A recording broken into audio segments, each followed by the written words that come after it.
So you may have been training for a while, 3-4 years, and what is the best way to set up your training? So you've heard lots about different ways to train, upper body, lower body, but really how do you really get going and really make continual progress in the early days? Now I'm all in favour for an upper lower body split.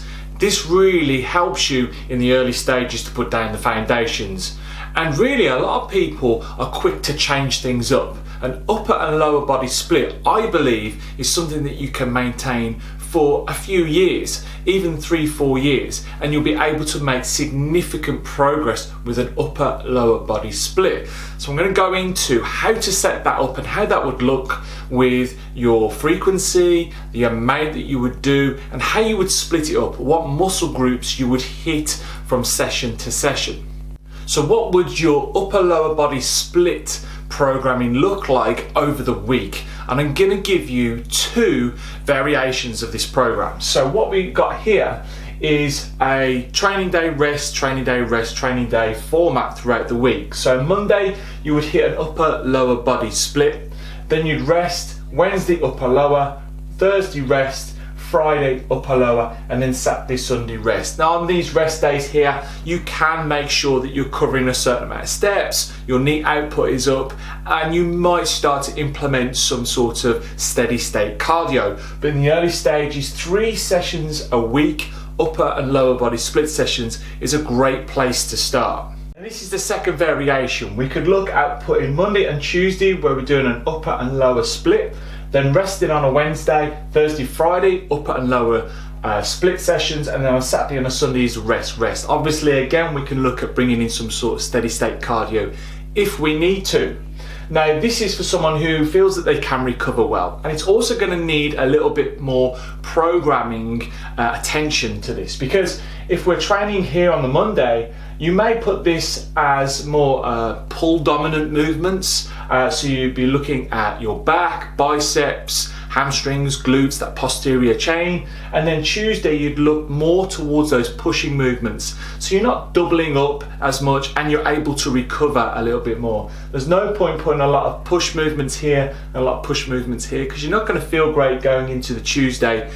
You may be sore, you have some muscle soreness, and you need to recover well. So this is great, but it's going to need a little bit more programming and attention to programming. So let's take a look at what the sessions could consist of and how we would set them up to make sure that we're hitting each muscle group, we're giving it as much volume as it needs, and how we're able to set it up so we're able to recover.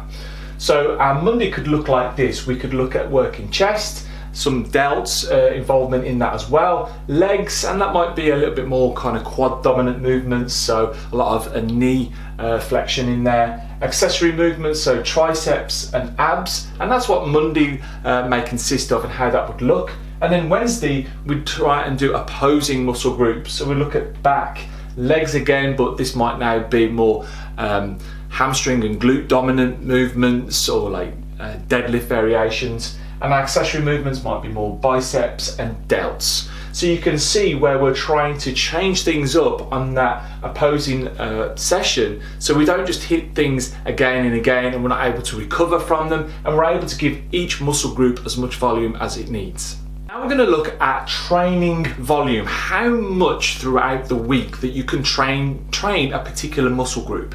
Now what I've done here is I've put larger muscle groups, so your chest, legs, which include your glutes, quads, hamstrings, and your back. These are the larger muscle groups, and these can take more volume throughout the week, and that's why an upper lower body split session could be, or program is good, because we're able to hit things multiple times throughout the week if we're able to recover well. So these are you're able to hit them more frequently, and initially you may be hitting them 8 to 10 working sets throughout the week. That's pretty low, and that is something that you can build upon. So as you become stronger in the gym, you'll be able to recover better. This can then start to move up, and it can move up towards the more even 20 working rep range but that is further on down the line. But starting at some 8 to 10, then working to 12, 14 working sets throughout the week on these larger muscle groups are really going to be kind of the target area that you want to work towards. Then your smaller muscle groups, things like triceps, biceps, delts, abs, calves, these are smaller muscles and they won't need as much volume throughout the week. So you can start something like 6 to 8. Again, this is at the lower range, and this is for someone that is just new to training and needs more time to recover and can't cope with the amount of volume if it was any higher. But as you again progress with your training, you progress with your recovery, this can then start to build up, and you can start to move your small muscle group frequency to around even things like 12 to 14, 15 working sets throughout the week. So this gives you a good idea of the amount of work that you want to do within a week. Larger muscle groups, 8 to 10 initially, building that up throughout your training, and then smaller muscle groups want to start a little bit lower because they don't need as much training as those larger muscle groups do. So with any training program, there are certain things to consider and trying to implement into your training to get the most out of it. So with this, I've just listed just a few things that you need to think about when going into the gym.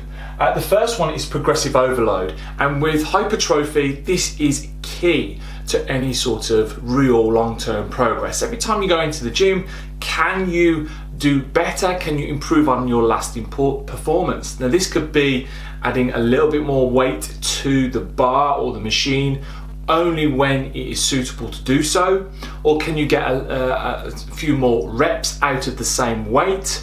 So just each week, just trying to improve on your last performance. The next one is your logbook is key. Don't guess your weights, don't guess the reps and sets. Make sure that you are making progress and log down the weight that you used and the amount of reps that you were able to complete with that amount of load.